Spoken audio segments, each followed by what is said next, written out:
The Narcissist and Paranoia. Paranoia exists for all narcissists. Of course, not just narcissists experience paranoia, the belief that people are against you, the belief that people are talking about you, the belief that people are planning to cause you a problem, the belief that people are plotting to cause you some kind of downfall. As the saying goes, just because you're paranoid doesn't mean they're not out to get you. And of course, instances of paranoia are entirely justified, because the individual does have somebody plotting against them, seeking to cause them harm. Narcissists all experience paranoia because it is a necessity. It is a necessity born out of the need for almost near constant assertion of control. As you know, all narcissists seek the prime aims: fuel, control, character traits, and residual benefits. Most narcissists seek this unconsciously.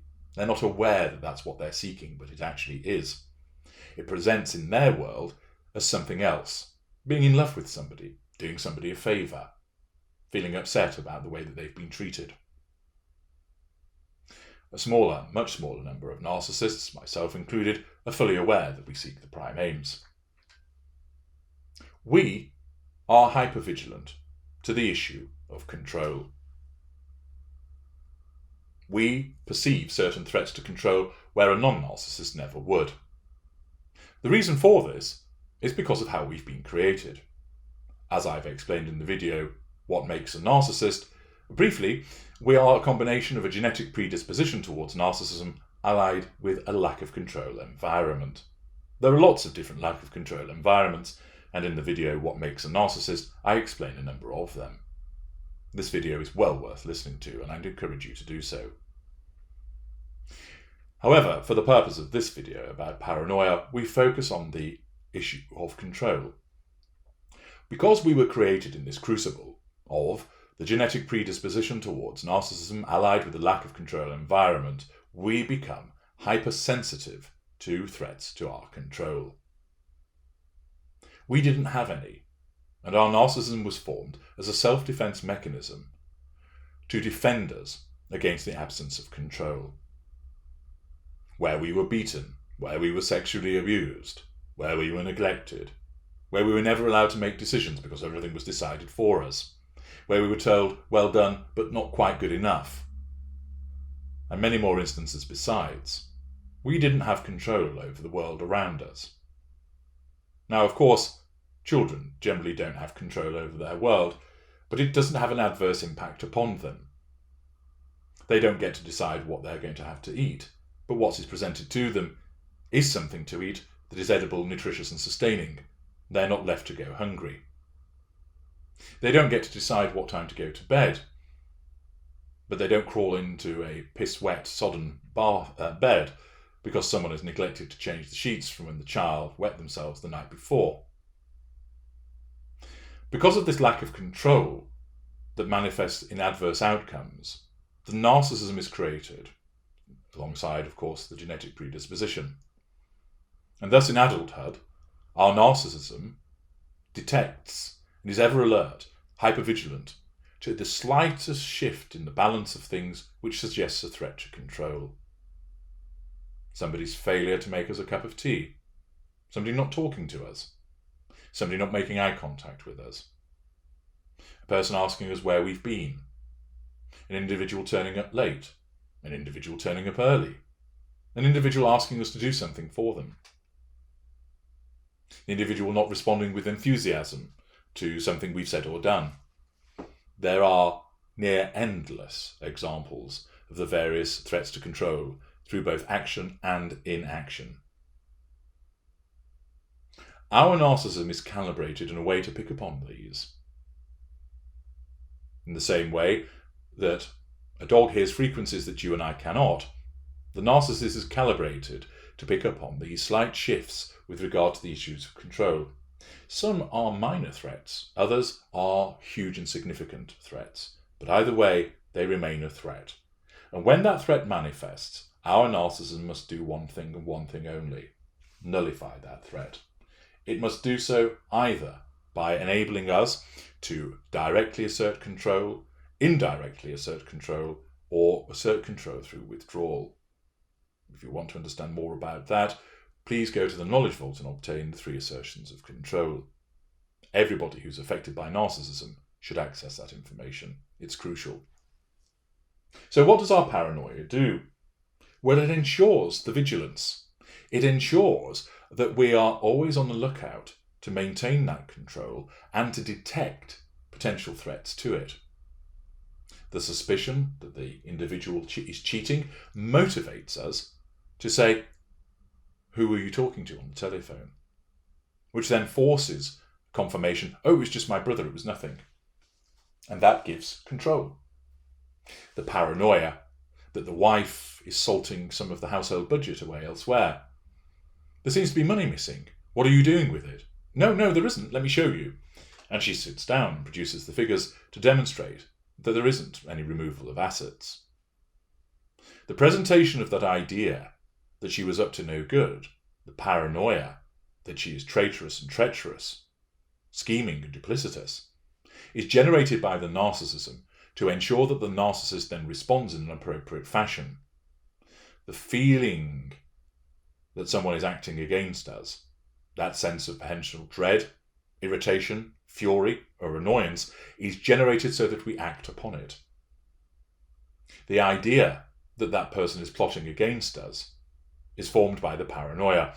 The idea that that person is cheating on us, that isn't going to do what we want, dislikes us, hates us, is going to refuse us the promotion, isn't going to invite us to the birthday party, is going to hang out with friends and not invite us, is talking about us behind our backs. All of those are the manifestation of the paranoia of the narcissist. And it is created in order to ensure that we respond to it through a feeling and through a thought process, and then we assert control. The extent of the paranoia varies.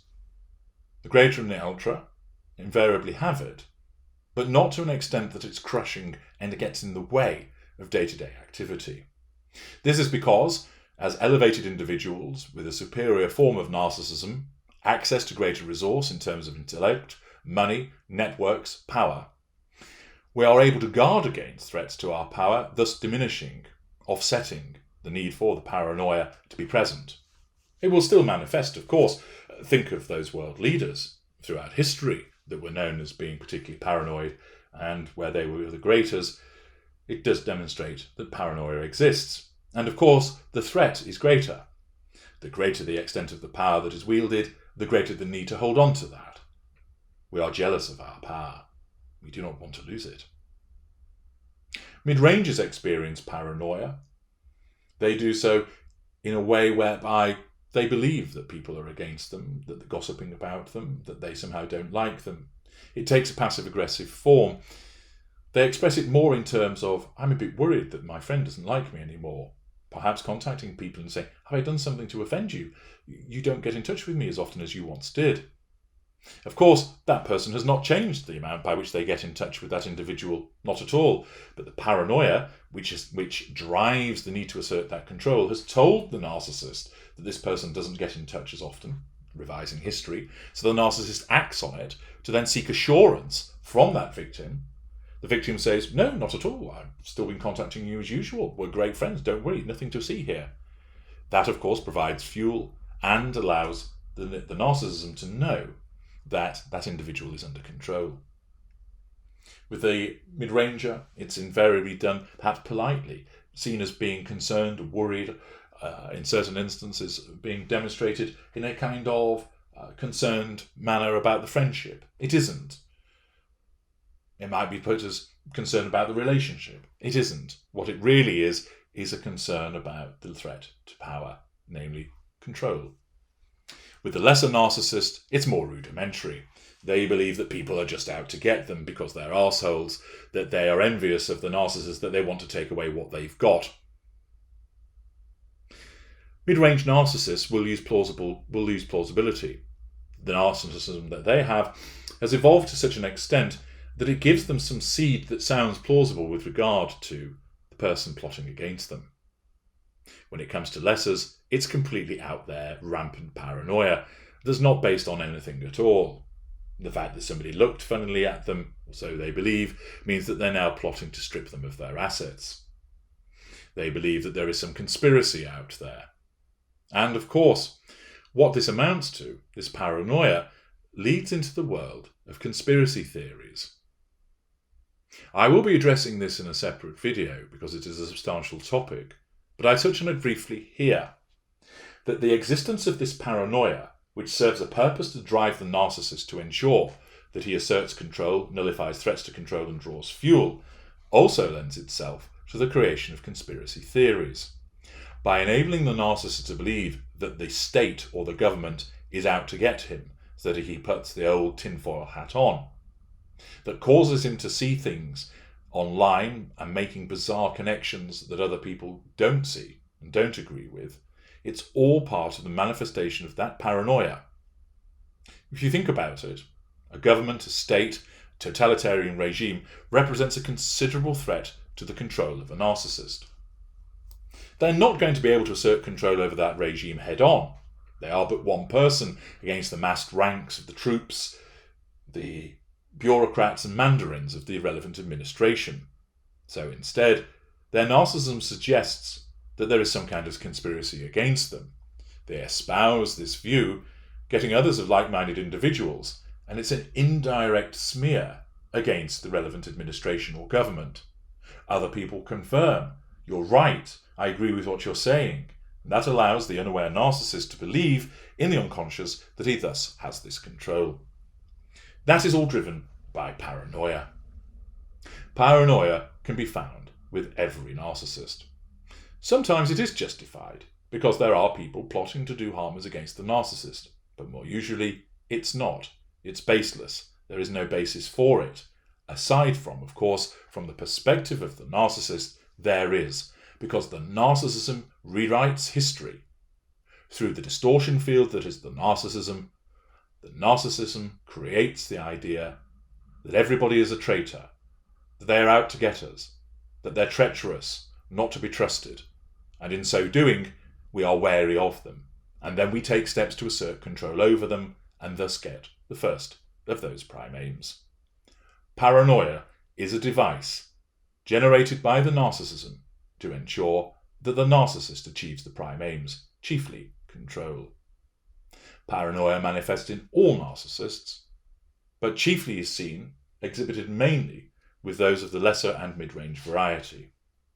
This is because they lack appropriate tools to assert control on a grand scale that the greater and the ultra have. Paranoia is present. Paranoia can of course exist for many people, but you will always find it with each and every narcissist, but to differing degrees, from only occasional and minuscule in amount to on a near daily basis and rampant. I'm H.G. Tudor. Thank you for listening.